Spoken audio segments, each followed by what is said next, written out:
Actual fact ఏందండి రాహుల్ గారు? Fact is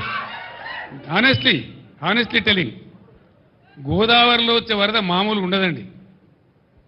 the fact is this, గోదావరిలో పైనుంచి నీళ్లు తక్కువ, కింద నీళ్లు తక్కువ. గోదావరిలో నీళ్లు వచ్చేదే, నీళ్లు దొరికేదే ప్రాణహిత, ఇంకొక నీళ్లు లేవు. ఆ ప్రాణహిత దాటినాకనే కట్టాల. దానికోసం ఒక 6 నెలలు తపస్సు చేసినట్టు చేసి ఆ మేడిగడ్డను కనిపెట్టుకున్నాం. మేము కేంద్ర ప్రభుత్వ సంస్థ వ్యాప్కోస్ లైడార్ సర్వే కావాలంటే లైడార్ సర్వే కూడా చేసినాం. దాని డిజైన్ ఏంది అసలు వీళ్ళకి తెలుసా? వీళ్ళకి డిజైన్ గురించి అవగాహన ఉందా?